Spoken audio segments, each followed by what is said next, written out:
Welcome to the 3B1B podcast. Today my guest is Dianna Cowern, whom many of you may recognize as the host of the YouTube channel Physics Girl. In this conversation we talk about a number of things, ranging from her time at MIT when she was studying physics, to her experience over the last decade in science communication broadly, including starting the YouTube channel, what she's doing with it now, advice to people who want to get started with this kind of thing.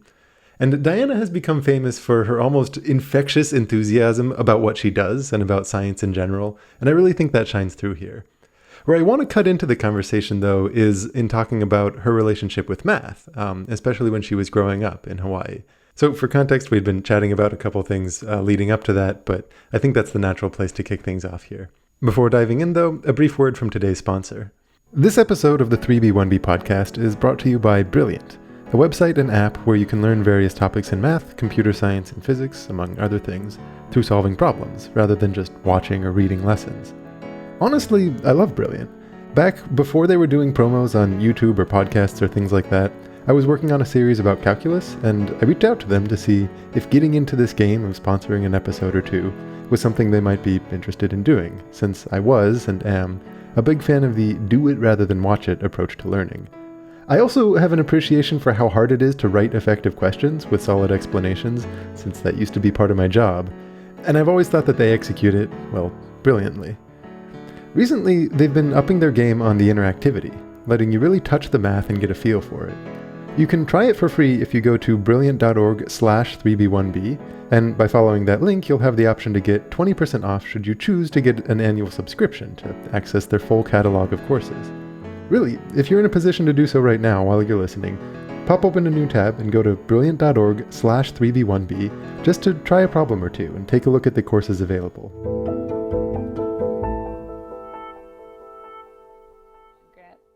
Actually, can we roll back a little bit farther than that and talk about your history with math when you were growing up? Oh, sure. Yeah. I mean, I loved math. I loved math so much that I would come home from school and I would practice piano or do my math homework. And that was the Really? first thing I did.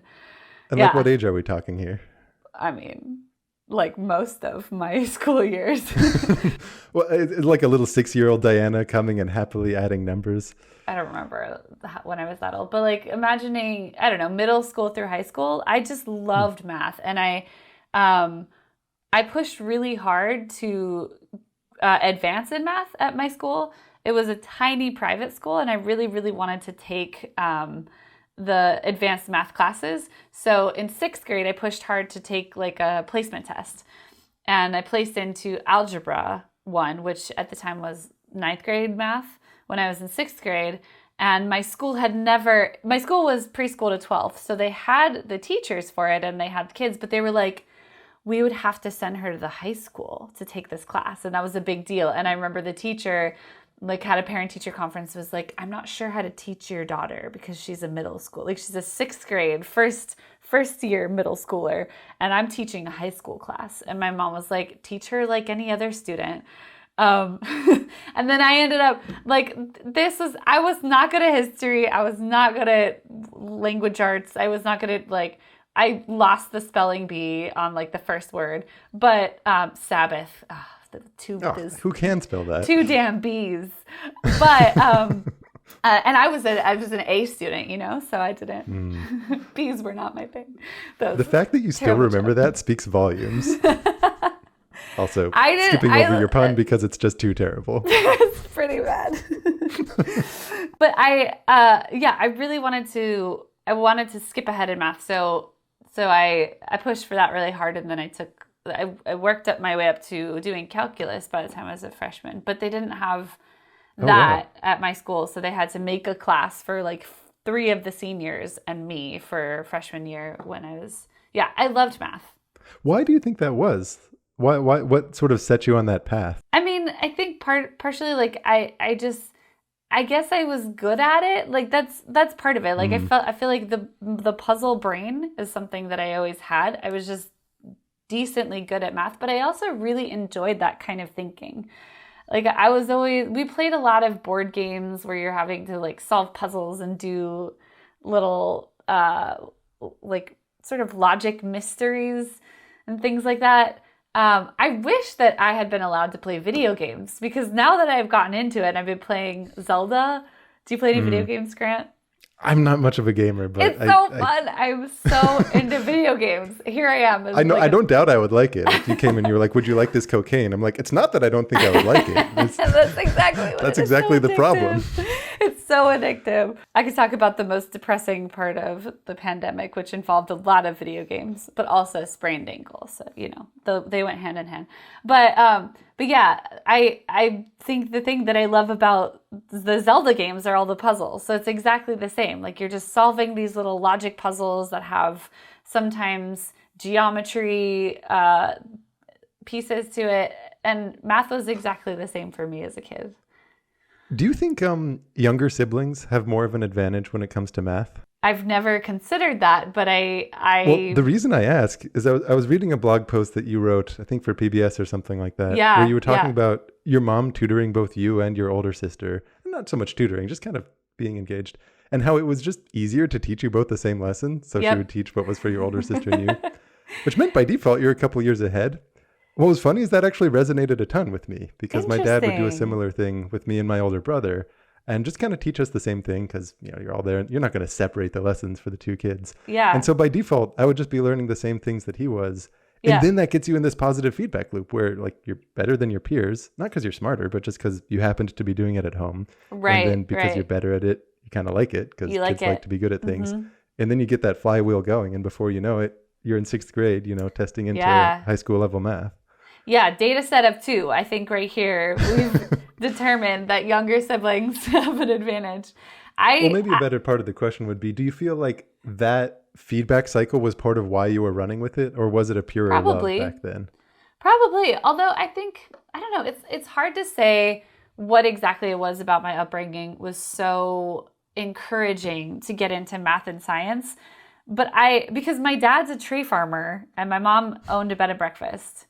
She had a background in accounting, so she's good at math. But like, we weren't raised around like really techie, sciencey stuff. They would take us to science museums, but they also took us to art museums and put us in tennis and took us snorkeling all the time, because I grew up in Hawaii. Obviously, we were at the beach most of the time.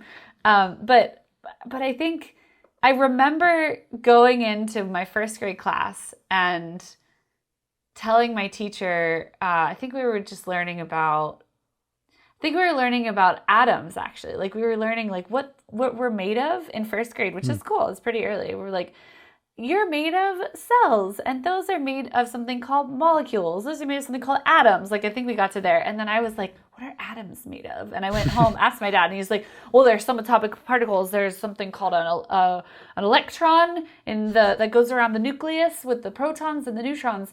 And I was like, say them again. And I remember like learning the names, going back to school and telling my teacher, did you know atoms are made of protons and electrons?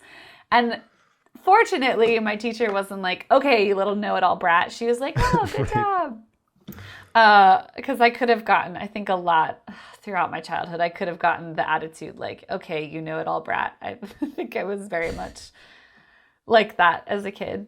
But yeah, I think, I don't know exactly when it happened, but I do think that if anyone's a parent out there, just encouraging curiosity in your kids when they ask questions. And even if you don't know, my parents were always like, let's find out, let's look it up together, let's see if we can ask somebody else. And that, I think, more than anything, encouraged me to want to go learn a lot more. Just my parents being like, good question, I like it, it's good, I like the idea of asking questions.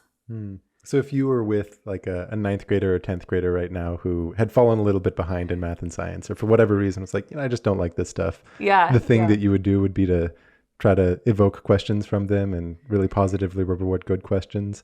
Or would you tell them like, hey, you got to sit back and sometimes just drill on this stuff so that you can catch up to feeling good with it? I used to tutor a lot of my peers, actually. And I think that like that could have been a very awkward dynamic. I remember even a girl in my class, her mom asked if I would tutor her in math, and I was like, absolutely. I love her. She's great. And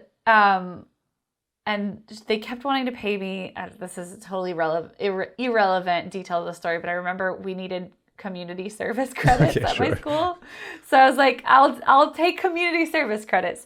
But I remember like the dynamic that I had with her was always like finding the places where she did know something and being like, see, you know that, like you already know this piece of it, and encouraging that, and like really fighting past this feeling of I'm just not good at this. Like, I don't know anything. It's so hard. But finding the places where they do know something, it's like, oh, you already knew, like you didn't know the Pythagorean theorem, but like you were able to apply similar concepts. Like just, you need a little more memorization of what the equation is. And that just, it sucks that math is taught that way. But like, there were just really encouraging ways of teaching that I think a lot of teachers were missing. Not all of them. Some teachers are fantastic, but some teachers just didn't know how to encourage when students actually did know some stuff. And that's what I found worked the best when I was tutoring, working with my peers.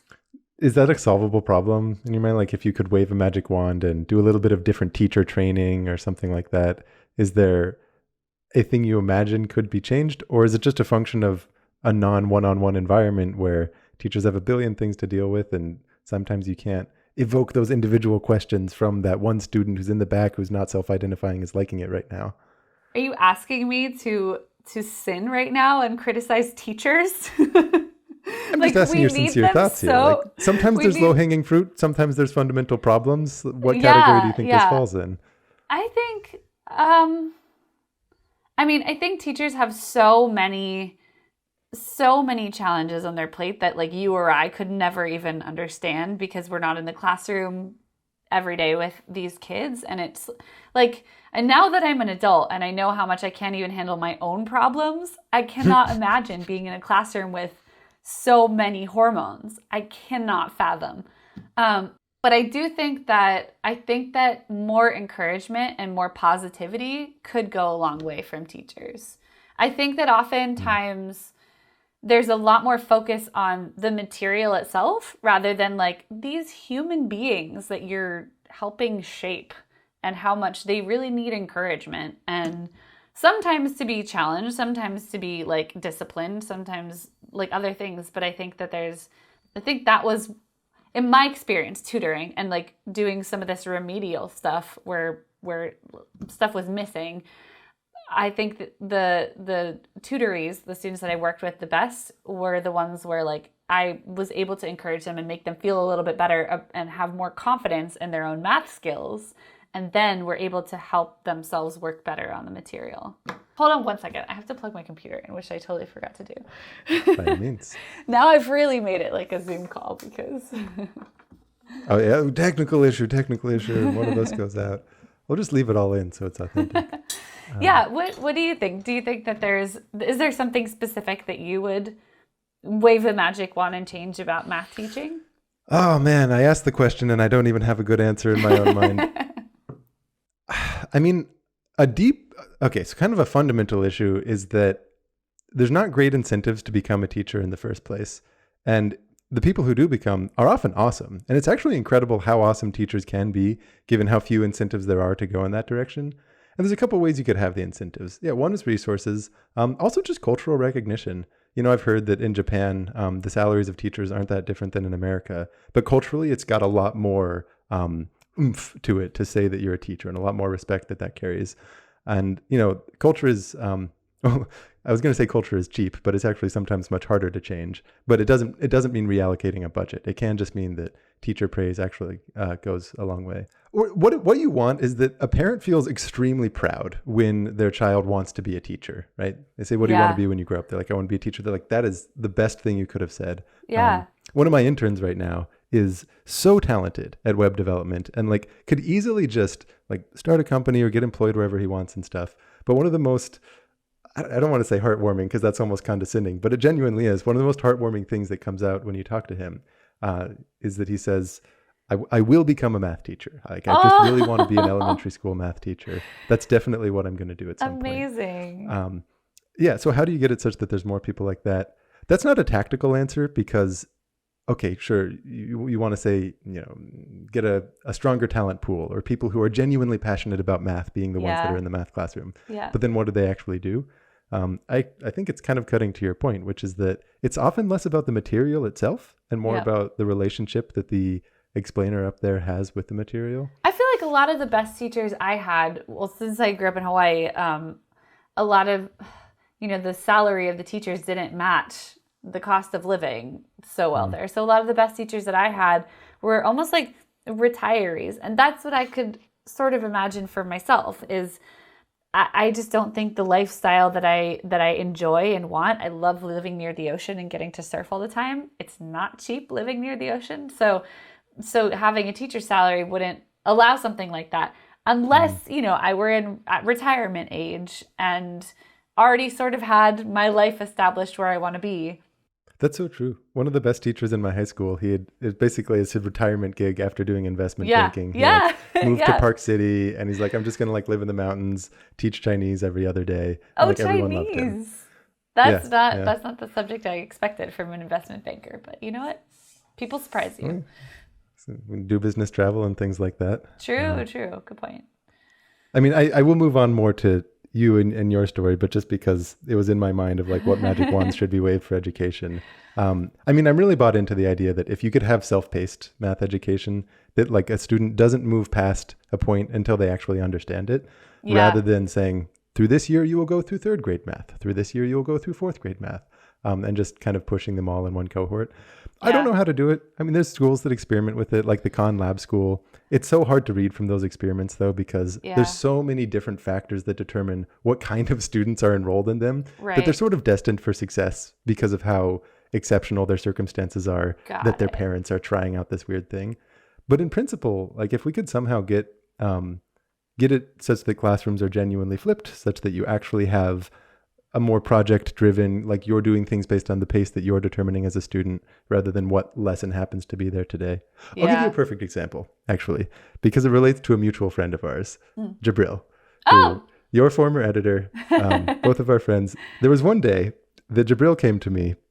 I was like, Grant, I have to tell you, I am in love with the arctan function. I'm like, what? I was like, I'm just so in love with the arctan function. That seems like something he would say. Not something explain more, why? And basically because he was programming a game and needed to translate between the angle of a line and the slope of the line, and it was doing that translation. Have you ever seen a math student in a high school or anywhere when they're coming across inverse trig functions who sees the arctan and says, not just I tolerate that, not just I'm able to answer questions, but I'm in love with the arctan function. That never happens. He's like Tom Cruise going to jump on the couch, but he's professing his love for the arctan function. This was the gleam in his eyes as he was telling it to me. I felt the sort of warmth that I hadn't felt before. I see exactly what you're saying, which is you find that thing where math applies in not only applies in a situation that's really relevant to what you're working on or what you're interested in, but also makes things easier. Legitimately solves a problem for you. Yeah, that's really cool. And the way that's happening is because he's working on his own project that he has a sense of ownership over. He wants to get done, and math is coming to the aid. Physics is exactly the same, Grant. The most interested I've ever gotten in physics is when I come up with a question myself. So, for example, I was peeling an orange the other day. And and these just rainbow dots showed up on a mud puddle. I was outside. It had been raining, as Hawaii always rains. Peeled an orange. These rainbow dots showed up on the mud puddle. And I was like, that's beautiful. It's so cool looking. What is going on there? And then I realized, obviously, there's oil spraying from the orange peel. But then I was like, why... I don't know, there's just a question about how it was swirling. I wanted to know more about fluid dynamics, and that situation, I would never ask about the effect of an orange oil or of oil on the surface of water or a surface tension sort of connection. I would never really want to know about that until a situation like that. So physics is exactly the same, where you have a situation, you have a question, then you're I want to know about which has a higher surface tension, oil or water, and how do they interact when the oil lands on the water? Why does the oil spread out? Why does that happen? But I always tell people the most interest that I ever got in astronomy was when I found out what neutron stars were. So So I feel like you need a little background to understand why this is interesting. And that's why classes are important. Okay. So I found out like when you hear about atoms, you're like, all right, so there's protons, neutrons, electrons. And then you find out that it's like 99.99999, I don't know how many nines, percent empty space. Like most of it is just not matter. It's empty space. Then eventually you get to like the fact that these are probability clouds and there's the whole thing. But like if you think of them as particles, then most of an atom is empty space.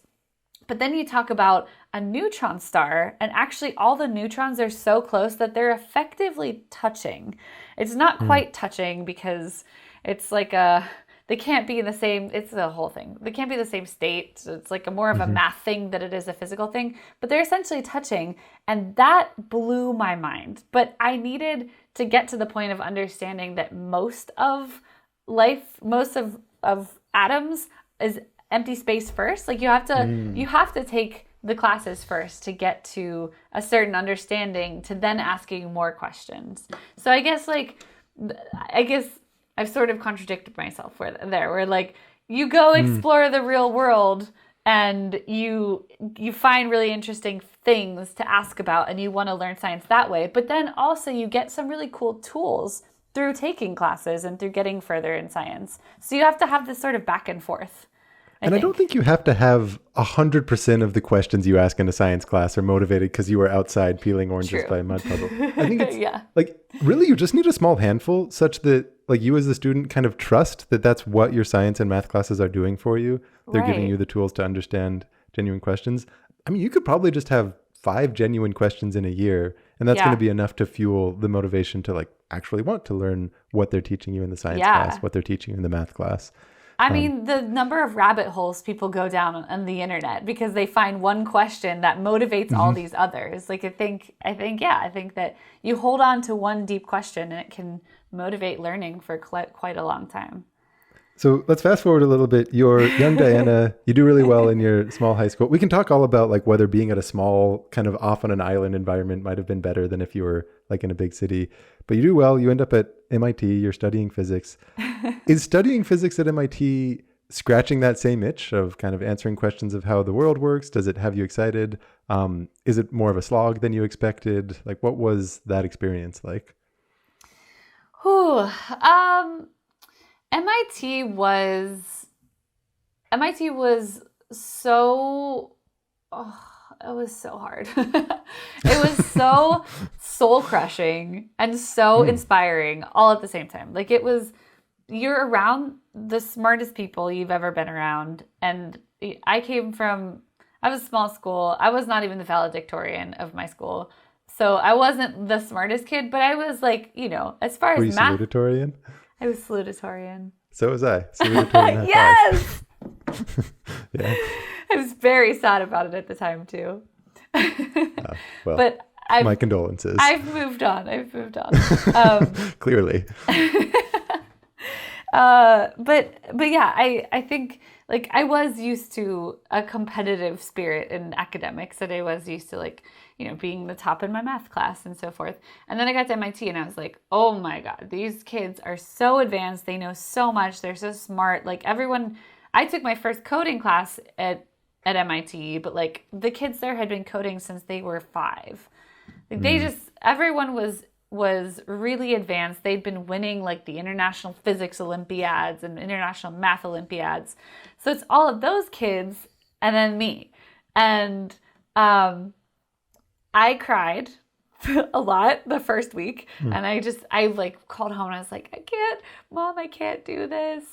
There was also because the coursework was especially challenging? The people around you seemed intimidating? There were a lot of factors, I think, that went into it. Like, I think people don't believe that, still some people don't believe that sexism exists, but there were like multiple times the first few weeks of MIT where people were like, oh, wow, yeah. Like, people used to love to ask, why do you think you got in? It's a terrible question. Like, I don't know, I got in because I deserve to be here and I put in a good application. But people would always ask that. And the responses, I was always taught to be humble. So I was like, I don't know, like I maybe because I'm from Hawaii and I'm a woman. So like I would kind of offer that too because people would really agree when they're like, oh yeah, you've got a lot of like the check boxes, like you're a woman, so they want more of those, and you're from a small town, so they want more of those. And like I think that there were a lot of times when I was made to feel or made myself feel perpetuated the feeling like I didn't belong there, and I was just there because they needed a little more diversity of some sort. So that was one thing. So like really not feeling the confidence that I could actually survive there. Another thing was you don't know how to do tests until you get to college and you're like doing a physics course or something like that. Testing is just its own beast. Knowing how to study for exams, like going back and like looking up all the old exams and specifically studying those types of problems. I was used to in high school where I would study the problems we had done and I just did my homework and then I would take the exam and I was fine, but it was not the same at MIT. And did you have the same experience in college when it came to exams? Or were you you were the International Math Olympiad winner? And... I was not an IMO participant. I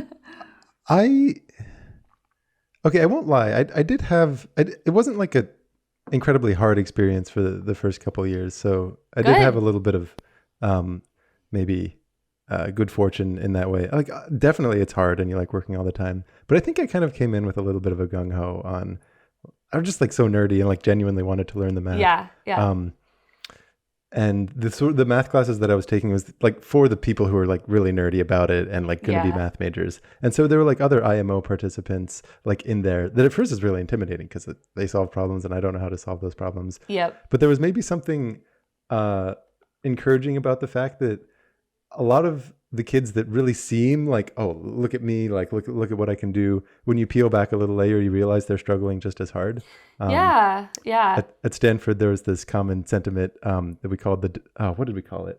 Duck syndrome, I think, or duck phenomenon, where everyone looks like they're floating so gently on the surface, placid and peaceful, and below the surface, they're paddling like heck. Yeah. And this is like a common, and somehow just like the acknowledgement of that and saying like, oh, everyone's paddling like heck. Okay, I guess that's just how you have to operate. Well, at a place like MIT, also you have a lot of people who self-identify as being the best. I mean, you come out of your school and you self-identify as being one of the best, probably the best if it was measured properly, I'm sure.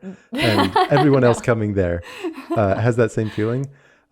And especially when you're a kid and like all the adults around you seem to be praising you or like measuring your worth based on things like academic success. Yeah, totally. Sort of shattering to the identity to have to find a different value system just within these first couple of weeks of living away from home.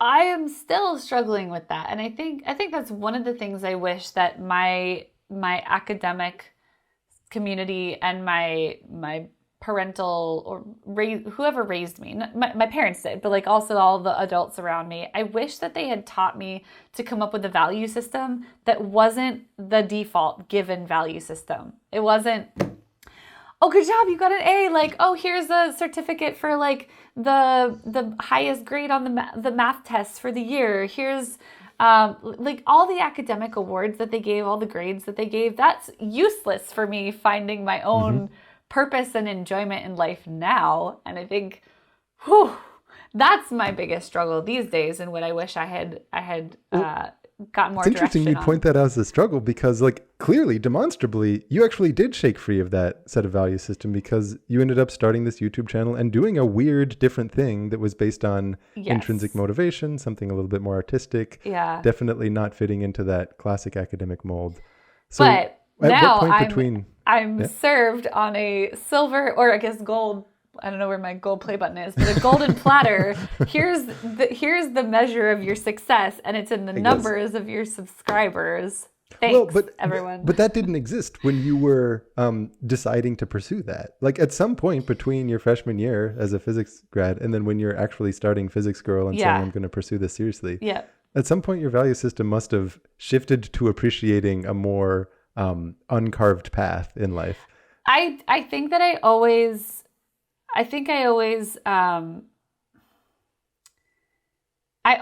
wanted to be different. success. I'm a bit of a strange person, but like I think I valued doing something different. Like I valued, I don't know where that came from either, but I remember my high school physics teacher saying, like, there are not that many women in physics, and women who do physics are so awesome. And I was like, I want to be awesome. Teenage insecurity. I remember him saying that had a really big impact on me. So that's one of the main reasons why I went into physics. But like, dig deeper, it wasn't just the encouragement for physics. It was like, there are not that many women. And I was like, oh, well, then I could be different, like stand out a little bit. I really liked, I got into physics and I was like, but I have all these other interests in photography and in film or in art and music. And that made me stand out a little bit within the physics department. And I liked sort of like being a little different from whatever community I was in or whatever thing that I was doing. And I think that's why I'm struggling so much now, because I've sort of found my people, like Grant, who's a math person who's already also very artistic, and Derek and Simone, and they all have this sort of interest in science communication, film, art. A lot of them have an interest in music. It's shocking how many of the science communicators are into music. It is bizarre. Yeah. Little side note there. But yeah, but now that I'm like, all these people are really good at these things that I like and I'm good at, and then I'm like, I can't stand out anymore. And I'm starting to be like, why did I ever want to stand out? Like, I'm starting to question that feeling I had since going back to when I was in middle school. Like, why did I want that all along? Why have I wanted to stand out all along? Why have I wanted to be different? And starting to be like, wait, that's actually like, there's nothing really intrinsically valuable about standing out. What I really value is like the cool people the friends you make along the way, like the cool people I get to work with and the interesting experiences I get to have and the stuff that I get to learn. And I'm working more on a value system for my life and myself that has to do with like enjoyment of things rather than like, are you achieving high? Are you standing out? Are you exceptional? Like, does that make sense? It does. In fact, I'm going to go tell my subscribers to unsubscribe from your channel instead, because I now understand that you have a separate set of value systems that's not so. If you could have them send me suggestions for really interesting experiences to have, that's what I want, and cool people to meet and learn from. Why do you think it's the case that you had this drive to be different? I have no idea. Because I remember that. Do you think it was meaningfully different from the drive that other people had around you? Like, did everyone else seem I think a little bit more standard by comparison? I think a lot of people wanted to like sort of fit in when they were younger. Like, you don't want to stand out and be weird. And I did want to stand out. And I think that now. And I honestly, this is like a newer realization. You think you get to age 32 and you're like, I've got it all figured out. And now I'm starting to realize these things about myself that are just like what you're raised with, the way that you're raised, and then they start driving a lot of the things you've done throughout your entire life. And you're like, whoa, I don't like that. I don't know. I think what I've realized even now, like watching people who are super famous, I'm like, I've always thought of that as like, if you're doing things just for the fame, I've always thought, oh, that's like, I don't approve of that. But now I'm like, well, I don't care. If people want to do things just to make them famous, I don't think there's anything intrinsically wrong with that. If I'm now looking at, I want to do things to stand out, I'm like, do I think that's something to look down upon, or it's just fine? Like, it's whatever. There are other drivers in my life. Like, I love teaching, I love learning, I love sharing experiences, I love meeting really cool people, learning about them. Like, there are other things that I do have a good, like, a sense that's like, I think that feels more wholesome, that feels more, this is getting really philosophical. As do all such conversations. What are your values in life? How do you what measure are your values? The good? Yeah, but I think there are some, there's some like it feels more intrinsically morally right or whatever to like to learn, or to do things for the purposes of learning, or to give back to your community, or things like that. But then you come to something that's like, I want to do things because I want to stand out. And then you're like, well, is that good or bad? I don't know. Maybe it's just kind of neutral. Well, do you think that was a necessary personality quirk that led you to starting Physics Girl? Yes, absolutely. Well, so talk to me about starting it. Like, what do you consider to be the very beginning? Was it the first video that you made? Were there projects that preceded it? Was it kinds of outreach that you were doing ahead of time?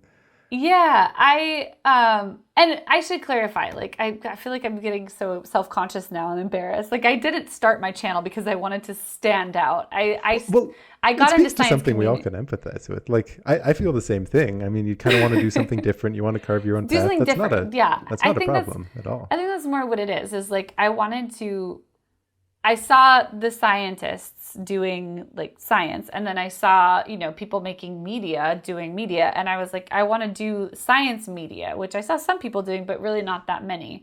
And I saw that as something different, like a combination of two things. And then I guess I was also like, well, I could probably succeed in a thing that not many people are doing. So that felt enticing. It's really hard to become America's, the American Idol, because so many people want to be that. But if you want to be like a top science communicator, when I started, not that many people wanted to do it. So now, it seems... You've talked about, though, how like when you first started the channel, it was less about science comm per se, and you were just kind of having fun with little skits. And that's true. That's true. Almost a comedy routine. Yes, so did it take like a couple videos before you landed on? Yeah, before I got into science. Yeah, but so there was a couple things going on in parallel. So I had made a science video series in high school. Like, I was already into science media. I watched a DVD series with Neil deGrasse Tyson. I listened to this podcast with Kiki Sanford called This Week in Science that's still going on, but she's been doing this forever. And I was really inspired by them to look at this career, this idea of like, oh, there are people who popularize science. Carl Sagan, Bill Nye, like, they really make science a little more cool, a little bit more accessible. And I liked that idea. So even back then, I was interested in science communication. And then I took a couple science communication classes, did like some blog posts. I helped the Cambridge Science Festival work on a video for their promotion of a science competition. I was talking to I can't remember the name of it, but like a Boston media production company about doing a science series, but they couldn't hire me because I wasn't in school anymore, so I couldn't get an internship because of science credits. I applied for a job at Science Museum in Boston as like a presenter. So being a science communicator was something I really wanted. But then when I started the YouTube channel, I was just doing that as like, just for fun, making videos, or like, I think one of the videos I made that eventually took down was me walking in a parade as like a pooper scooper behind a horse. It was so questionable, Grant. It was also one of the videos where the commenters were like, you should stick to the science videos. And I was like, you're right. And I took that down. I will say, though, I actually think this says something very important about the kind of people who get started with this, where, okay, sure, maybe you had this, set of videos that you would later in life want to take down and evidently have. But the fact that you were just posting it anyway, and you're not saying, oh, I have to really make sure this is perfect. I'm going to make sure that this is going to be like the next Carl Sagan sequence. And before I post anything, I have to make sure it's perfect. You're just doing it. And more than that, you were doing it, having had a pretty strong background, evidently. I didn't even realize this, doing science communication in other venues. Like pretty strong is generous, but sure. A lot more than most people. There's a lot of people that just start making YouTube videos, but they don't necessarily have a sense of like actual in-person interaction with one of the potential audience members. Right, right. Like, you probably built up instincts for what works, like what actually inspires people. No? I don't think I built up those instincts until I had been doing this for like 2 or 3 years. Oh, really? Yeah, because I think at that point I had made probably 30 videos, and I think it took me about that long to get some kind of understanding and instincts. And before that, I had made like a couple blog posts and 1 video in high school. And like I'd done probably a total of like 6 or 7 science communication projects. I don't think that's enough. If someone comes to me and they want to make a science series and they ask for advice, they're like, I just don't know what to make it about. Like, I don't know how to get started. If I get the sense that they've never done anything before, then I'm like, you're not going to pick the perfect thing. You might as well just start making videos, because you're not like, it took me that long. It took me about 30 videos, and maybe it's less if your videos are longer. Mine were like 2 to 3 minutes, but like, until you're doing that much research, translated into a script, translated into a video with visuals, you don't get a sense for how to do that until you've done it for a while. So why did you take down your poop scooping videos then? If it's kind of reflective of this, I see the embarrassment on your face. Maybe that's why. But you know what I'm saying? Like, an authentic explanation for like how you got to where you are now. If someone's curious, they're like, wow, I want to be the next physics girl. Let me look at her early videos and see what that's like. There are some early videos. I think that I've taken down a couple of early videos. There's some that are like, the very first one that I made, I actually recently took down, and I debated it for a while, but it was this video where I was talking about how to what to do with a physics degree, and I thought it was this one. Yeah, I like this video. I like it too, but I have a problem with it that I didn't have until recently. So, it's so silly. Like, it's cringy, silly. I loved it. It was great. But it was like, I was just talking about what to do with a physics degree, and coming back around to the whole reason I started the series. I thought of this original series as relating with other students who have just graduated with a degree and don't know what to do with it, which I think a lot of people can relate to. So that's why the whole series was meant to be like, I've just graduated with a physics degree. I don't know what to do with it. I'm actually going to use my physics degree to do 101 things that are not physics, or maybe some of the things that are like science communication. But my point there, my underlying point was like, I want to try a lot of things. I feel like I've just been focusing on physics for a long time. Also, I feel like physics degrees are actually kind of useless. Not physics degrees specifically, but degrees. Like, they don't give you necessarily the practical skills to go into a specific job in that field. So 100%. Yeah. So those were my points in the series, but then I went about it in a way that was like, it's not that funny. It's very cringy. It was slow editing. I didn't have any experience making any videos that were anything but science videos. So I took them down. They were bad. The reason that I took down the what to do with a physics degree one is that I was playing this character that I saw as sort of like silly and goofy, and what it really came off as was kind of like ditzy airhead blonde. And like, my friends and I would play the ditzy airhead blonde character to each other all the time. Like, we would just talk to each other and be like, what do you want to do today? I don't know. Like, we would just like, as girls, like, we would talk like that. We thought it was funny, but then now looking at that video, I'm like, there's such a stereotype of women as being that. And also there's a lot of stigma in different circles of women not being good at science, to then play the ditzy airhead in a video talking about being a physicist and like getting a physics degree just didn't, like, I watched it recently and I was like, I don't. Like, you want to represent something better. I'm just going to push back a little bit, and it's totally hypocritical because I have removed videos too. So I'll say that up front. But I wonder if the typical person looking back at your early content, it's not that video is like floating around as one of the like skits that people are watching for the intrinsic comedy. It's probably people who know you as you are now, have the respect that would come from just like seeing what you've accomplished, and they're curious about the origins. Yeah. Do you think that the fact that you're like, your sense of humor back then was this kind of, we'll like play into the ditzy Valley Girl stereotype to like run this skit.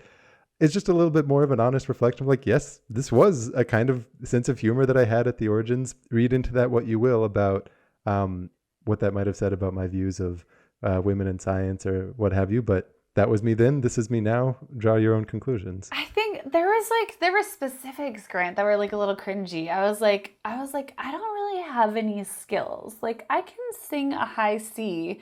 I can make a paper. Like, it was so, it was almost like insulting to me. Like, I was, and it wasn't true. Like, I have skills.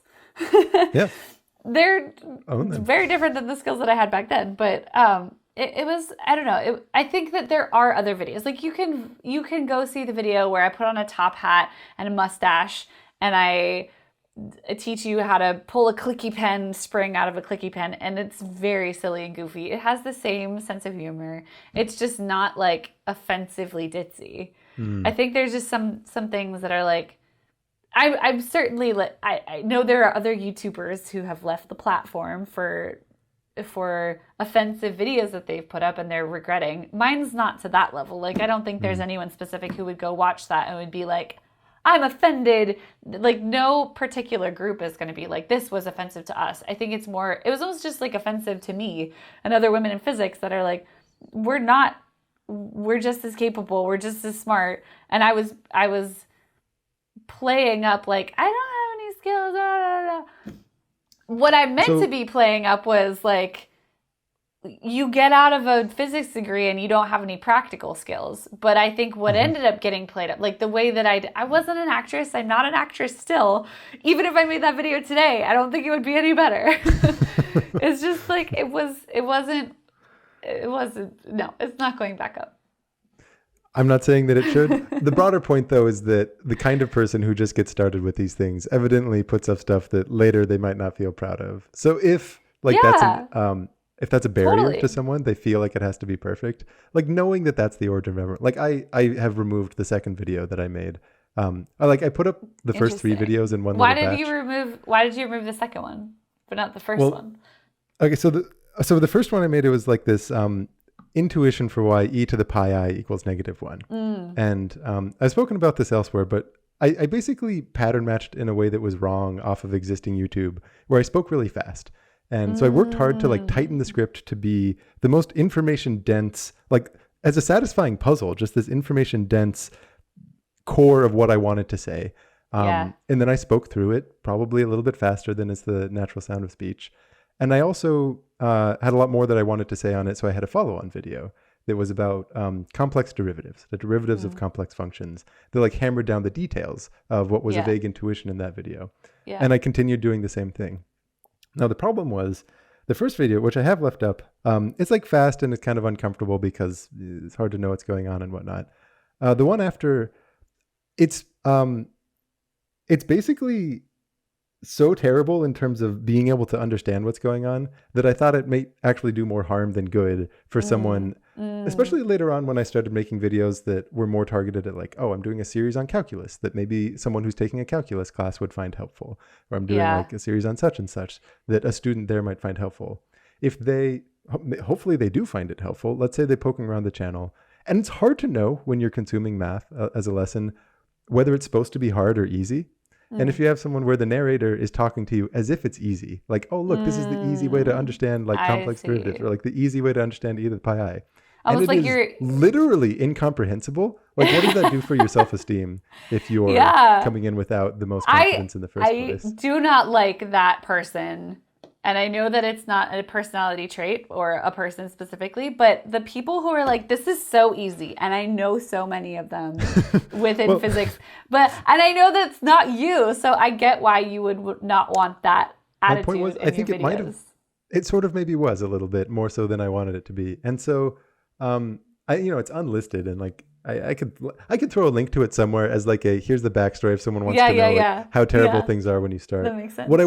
What I want to avoid is that someone lands on it as a genuine student, genuinely wanting to know something, and that just has this terrible experience, because there's so many of those in math already.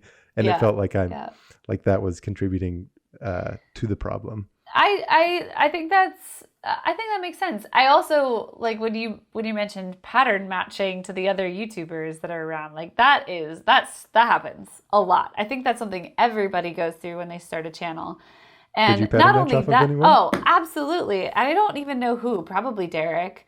I think he was my favorite YouTuber at the time. Well, I didn't really know any YouTubers when What happened? No, I'm kidding. I don't know. I would say Simone's my favorite YouTuber now. She's been my favorite for a while. It's gonna be hard to push her off the throne. But Simone Giertz. We all know, of course, the literal queen. Yeah, the literal queen.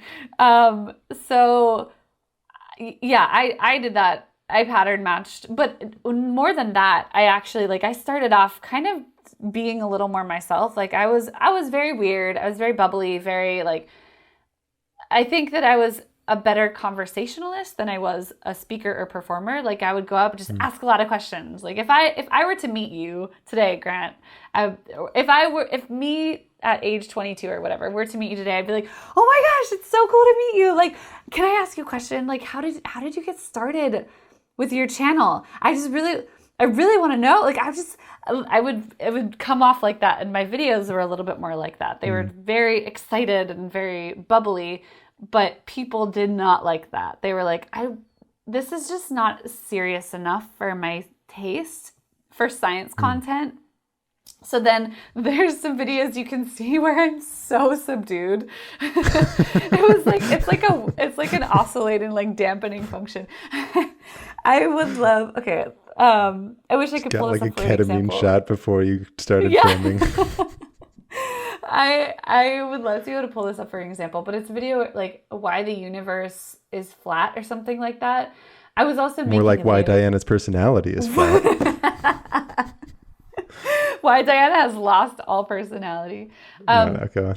I wish that I also was very self-conscious because I was filming a video with Alan Guth, who's a very famous physicist that I was really intimidated by. So I was like, oh, I don't want to come off too, I want to be serious here. I want him to take me seriously. I want him to know that I'm not just some random bubbly girl making a video. So that video is so subdued. And then I watched it later. I was like, oh my God, that is not me. It's so boring. And it feels a lot more just kind of trying too hard to be mystical and mysterious, like a deeper voice. And so I was like, okay, come back up. And I just did this sort of dampening sine wave function. Sure. Until I sort of arrived at, I think, what's more me.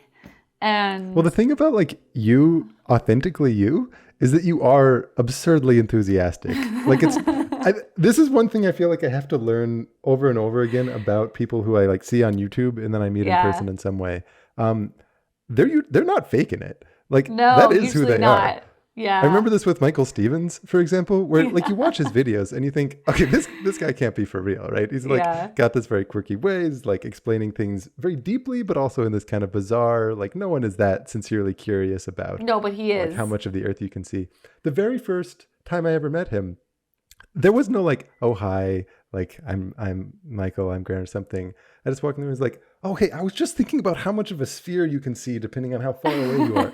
And we just went at it for an hour before exchanging any pleasantries, because that's just him. And similarly with you, I mean, it's such a positive quality. You're just actually that enthusiastic about questions of curiosity when they come up. So I imagine what ends up being the sincere point of that sine wave dampening. It would be very easy for someone looking on to think that was you're trying too hard for someone. Yeah. But and therefore that if you give the advice oh, just be yourself, right? Be yourself on camera, that it comes across as I don't know, not being true in your case, but it is. And that's the funny part. What I would do differently. Here's an advice moment. I think what I would do differently is that actually I'm not like that at all times of day, in all moments.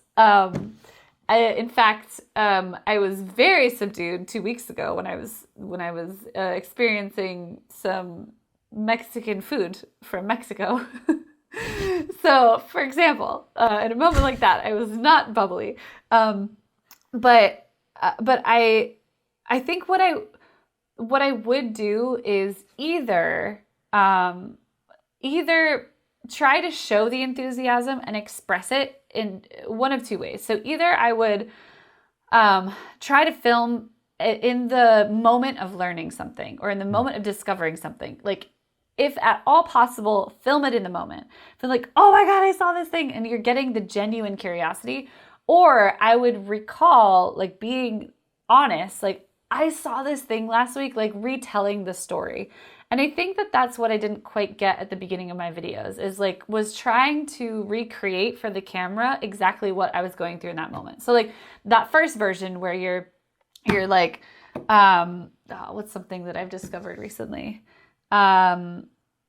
Well, there's Mud the puddles mud can puddle. move. Mud puddle, yeah. Mud puddles moving across the desert. Like, rather than being like, there's a mud puddle moving across the desert, I would tell it a little bit more like, Grant, did you know that there's a mud puddle? I discovered this. I had no idea. I was looking up. This thing blew my mind. Like, telling it as a story of the past. Or filming in the moment, like being like, grab your phone and be like, yo, I'm on the internet right now. I'm researching this thing. Like, I want to go there. I don't believe this is, I'm going to try to go, like, documenting the experience of learning versus, yeah, I think that's a piece of advice I would have for trying to capture the genuine enthusiasm that you might have. Or if you're more like Grant, who's just like very level and logical and I'm enthusiastic. and very, you certainly are, but you're also very eloquent and very what's a Grant word for wordy? Vociferous. I feel like you're very you have a good way with words. Erudite. I'm a dipnosophist. Yeah. This is what I'm talking about. I'm not a very good dipnosophist. I don't even know what that means, Grant. So No, very few people do. It refers to someone who is exceptionally good at dinner conversation. I don't know that many of those. I think I dated one of those actually for a while. He wasn't good at other stuff, but he was good at dinner conversation. Any other advice that you would give to someone? So authenticity and like making it so that you're not trying to fake the moment of learning if you're doing this kind of discovery journalism, that either you've actually documented it or you're telling the story of doing it. What else do you wish you had done? I wish I had recognized my strengths a little bit better, which is not being alone in front of a camera. I don't think, well, it's hard. I'm working on this, Grant. I'm working on saying I'm not good at this thing. I could use practice at, or I think it's not my top strength that to be in front of a camera alone. But I think I'm pretty good at explaining something to people. So more of our videos these days are me like pulling my production team, actually physically bringing them into the studio with me and telling them about something. So I explained a recent news announcement. I almost said discovery, but it's not a discovery because it doesn't have enough significant figures. But a recent announcement about an experimental result that indicates there's more physics we don't know about. It has to do with a muon going through a magnetic field and how much it wobbles, and it's very specific measurement. So I brought my team into the office and I explained it to them, and I was like, do you know what muons are? And they were like, nope. And I was like, oh, great, awesome, we'll start there. And I think it was really cool because it gave me that immediate feedback for what other people do and don't know about certain topics, people outside of physics. And it was fun because it was a fun challenge to try to explain something in the moment. So there's like these moments of like me legitimately not knowing how to explain something and figuring that out. So that's kind of interesting to watch. So it's different than usual. So I wish I had recognized that that's okay to do. Like if that's my strength, which is more explaining to people in person, then I can do that on video. I don't have to do it the way most people do it. I wish I were. I'm trying to be proper, like Grant, with my speech. I don't know what the hell I'm saying most of the time. Why are you looking at me? I wish I were a little bit better at just presenting almost like an actor would these topics, but I'm just not. I think I'm better at explaining to a person. And I think it's okay to recognize how you best explain and lean into that. And it's taken me 5 years to figure this out and now try to create a style that works for that. I think that's such good advice. I mean, I say this over and over that if someone's creating things, like trying to let actual explanation to people play some role in that. So the idea of just filming it, that seems like the most direct form, which frankly, there's no good reason I don't do that. But at the very least, even if it's happening off camera, like it's such a huge benefit. Do you think your experience giving a lot of talks, because I know that's been a big part of your life in the last half decade, does that feel like the same kind of thing, or does giving talks just feel like a completely different skill set?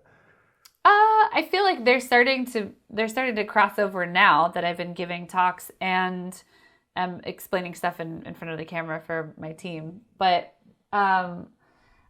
I think giving talks is quite different because it's a lot. I script it a lot. Like I want it to be fast paced and move. And what I'm doing with my team in here is having a conversation with them. I know they're here. I know they're engaged with a talk. Like there's a whole audience. People might be on their phone. They might like, I think a lot of people are used to disengaging during a talk or even in a concert or even in a movie where they've paid money and they like want to see it. Like you just like tune out for a little bit, but that's not the same thing as here.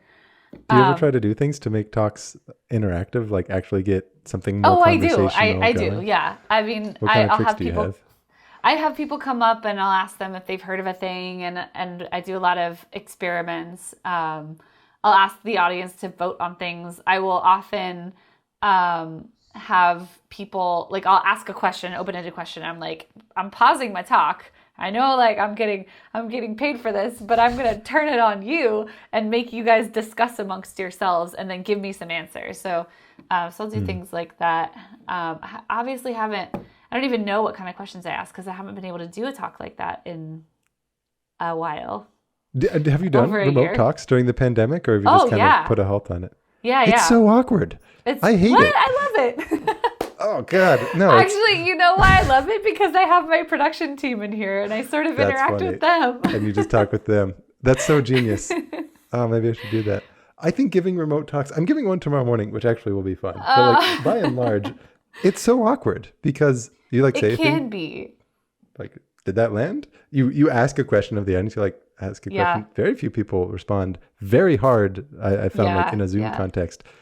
Like calling someone out, what do you do? Like scroll through the names? You're like, Zareen, like, what do you think of this? It's like, that just somehow feels really awkward. That's why I hired people, Grant. Like, I mean, they, do other things full time. Like Levi films for me and he edits my videos, but I'll repurpose them. But for your remote talks, then do you interact with the audience, or do you kind of let it be almost like a live streamed lesson with your own production? No. I try to interact with the audience as much as I possibly can. There's some situations where we've had like live questionnaires going on. Some situations where I could get like questions coming, like answers coming in. So I'm like, what do you think is going to happen, A or B? And then I'll see like A's and B's flying by in the chat. I think that, we all know interaction is so key when you're trying to get someone to learn, to be curious, to be engaged. So if you can do that, I've been thinking like, maybe we should brainstorm after this. How can I make my YouTube videos more interactive? I would love that. I heard the greatest idea for this. It's a terrible idea, but it's the most hilarious, terrible idea I've ever heard. I was going to tune in real hard, but now I'm just going to laugh at it. Go for it. Okay. You know how some ads on YouTube, it's the kinds that show up at the very end that are like brand recognition ads. So like Nike might buy a spot. It's like, which of these shoes do you recognize? Buy ads on your own channel that ask a quiz question at the end. I love it. And then use the data gathered from that. I love it. And like use that as a means of like, because they've built the interactivity for the ad platform, but they haven't built like, built-in quizzes for the actual video. So just twisted behind its back. Oh, that's so good. That's so good. I mean, Derek did some stuff like this where he's like, which do you think is going to be like, click to this video or this video? And he has multiple, it's like choose your own adventure kind of videos, but I have a vision actually of like a full choose your own adventure video mess that would be quite the project. Kind of like the Netflix one. I forget what the Bandersnatch. Yeah. Is that what it was? I never watched it. I never watched it either. I will say, I actually think, so the complaint people have about that sort of Netflix thing is that you've got a single plot line that you're basically going to stick to, and there's maybe some deviations away from it, but you sort of know that you have to get back on it.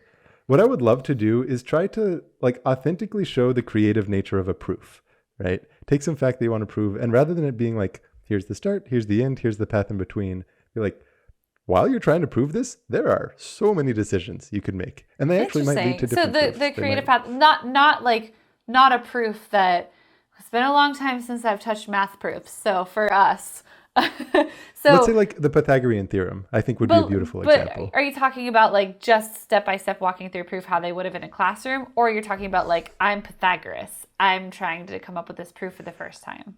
Yeah, like Dianna, I want you to come up. There's like 300 proofs of the Pythagorean theorem. President James Garfield came up with his own proof of the Pythagorean theorem. If That's James Garfield funny. can do it, you can do it. Like, let's sit down right now, see if you can come up with your own proof of the Pythagorean theorem. I think you could do a choose your own adventure that has, you could probably have like 16 to 30 leaf nodes on there that are like meaningfully different proofs. But then hopefully also communicate that you didn't have to stick with the videos here. Like you could have gone on a completely different path. And like the fact that these 16 led to an interesting place, like yours might too. Yeah. That's be cool. A lot of work though. It would be a lot of work. But those are the fun kinds of projects to work on. Like this. Yes. The Schrodinger cat plushie. Can I buy that right now? Yes, absolutely. It's on Physics Girl, or I could just send you one. No, I'm going to buy it as we speak.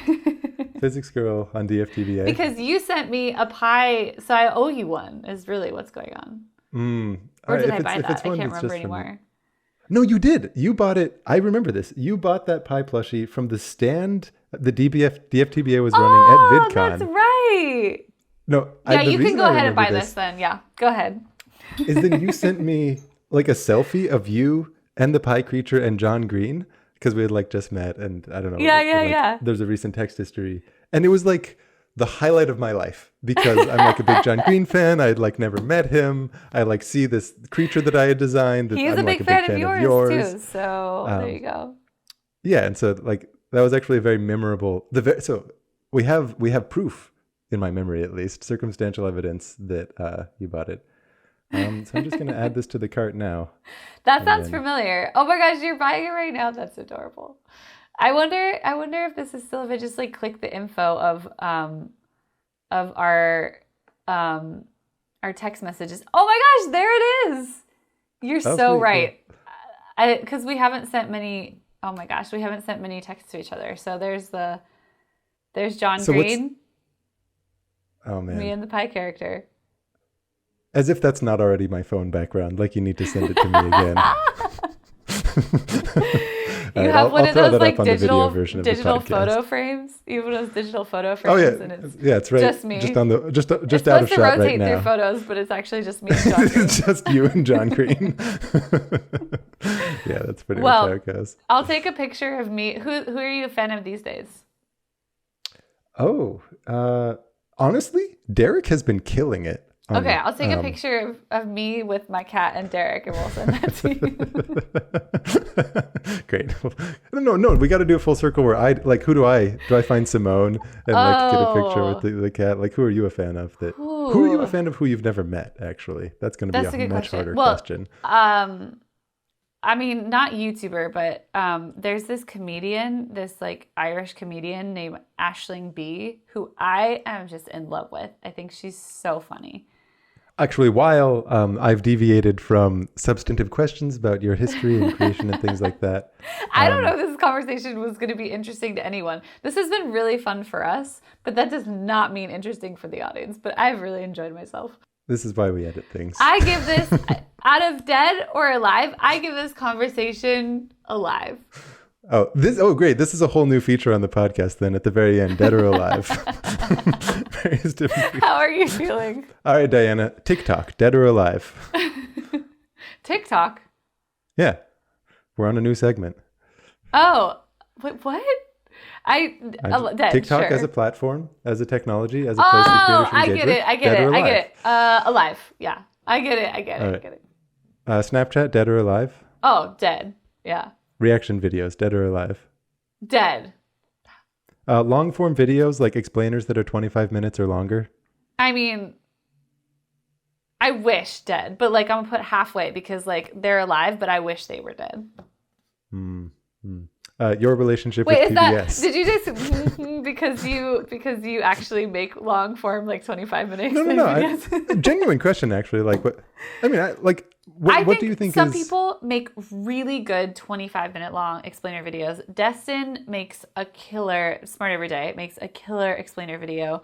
I saw it wasn't 25 minutes, but Vanessa Hill made a video recently on font. I think it was Times New Roman being dead. Like she's like, stop using Times New Roman. It was so good.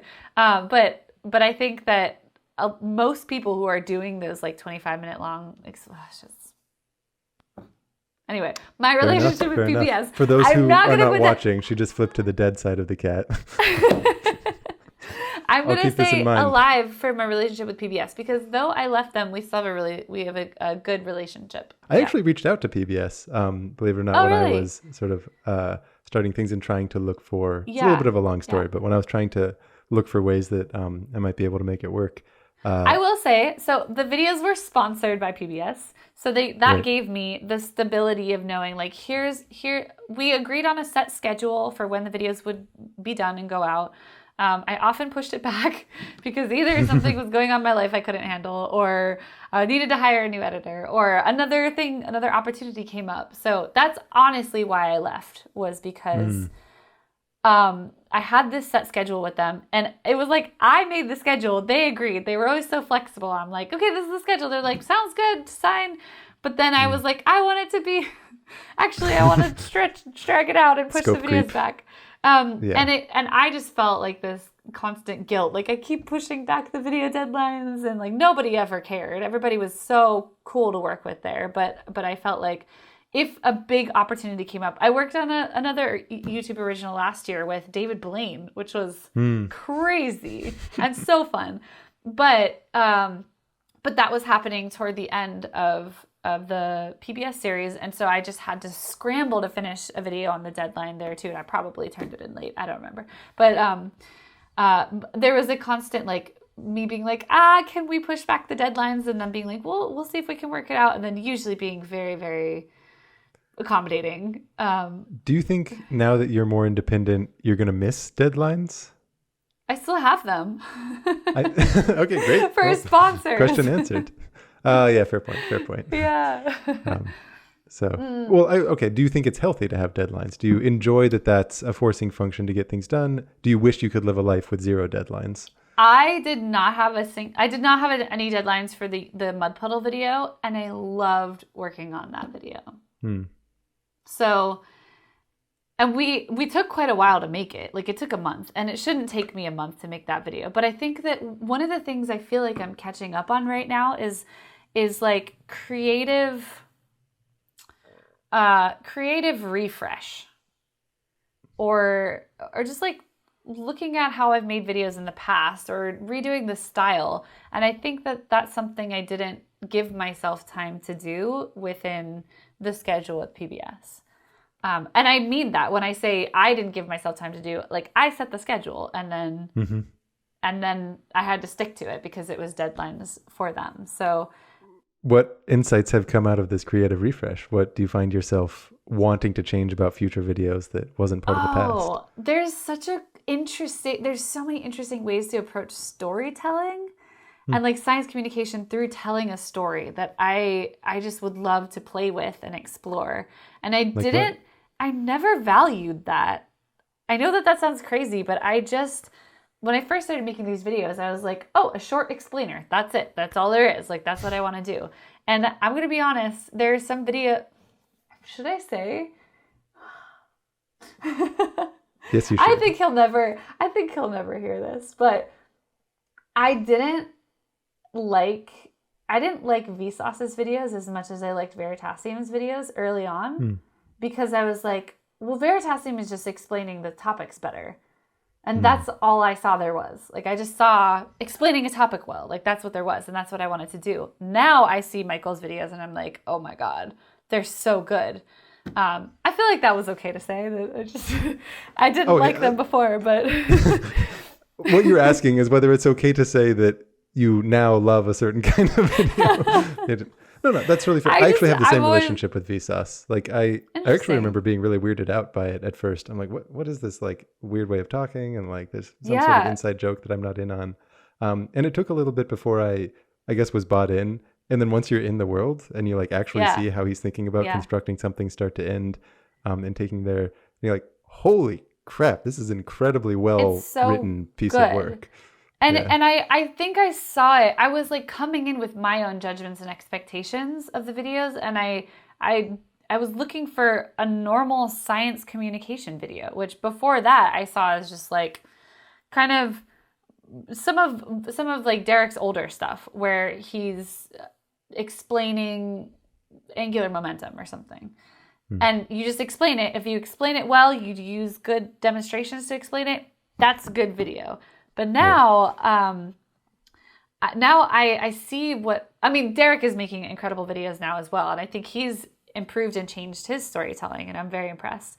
But what I see now with Michael is that he plays with wordplay, with philosophy, with history, with science. Like, he just kind of incorporates it all. And it's so impressive to have that wealth of knowledge and pull different ideas from different places and weave it all together. And I'm just blown away by it. And I didn't get it at first, and I wasn't impressed. I almost didn't respect it, which is that speaks only to me and my limited idea of what I thought was good. But I think that, that's more what it is. Like, could I add more wordplay or more storytelling, When you say storytelling and you're thinking of that in your future videos, what does that mean to you? Does that mean putting yourself in there as a character of the story? Does that mean making it not just about the physics, but broader, like, historical context? Yeah, I think we see in the next couple of years?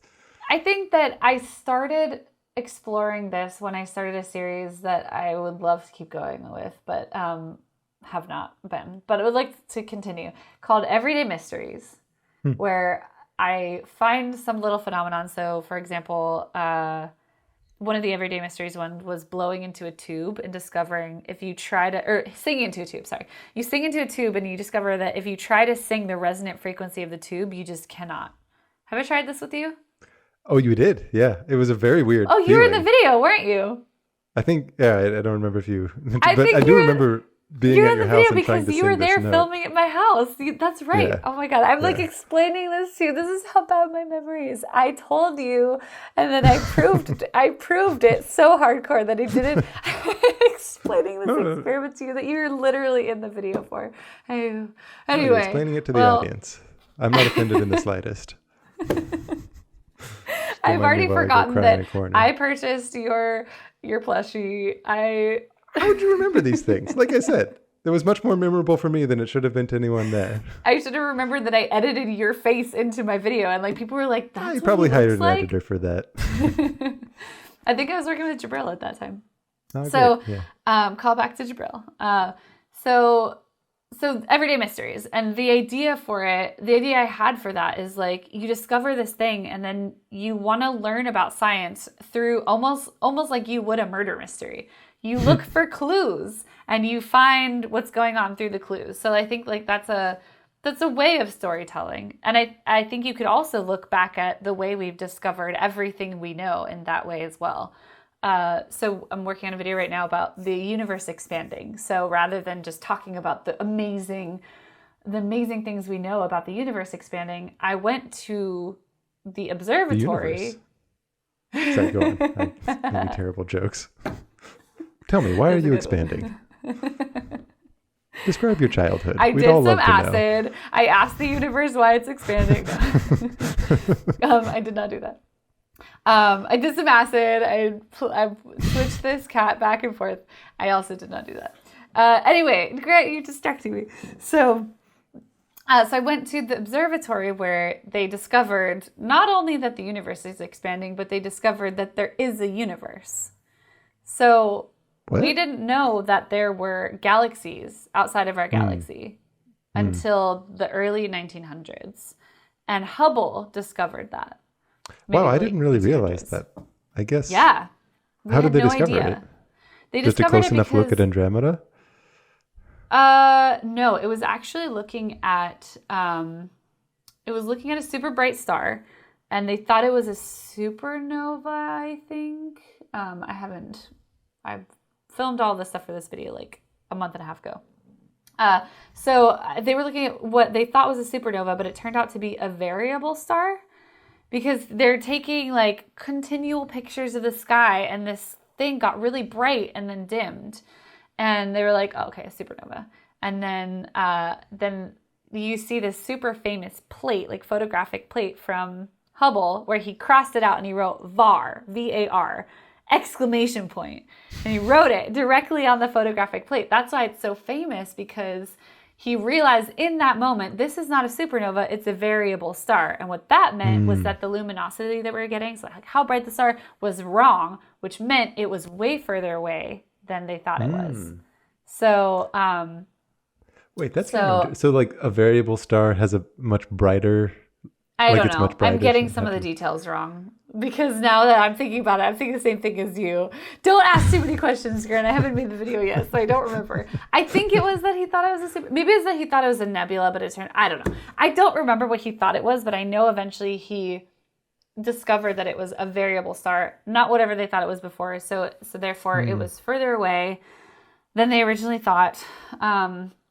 I can't remember what they thought it was, so I can't help you with the logical step there to figuring out why it was further just away. Pulling this out of thin air. I mean, this is why I got to finish the video, because I don't remember the details.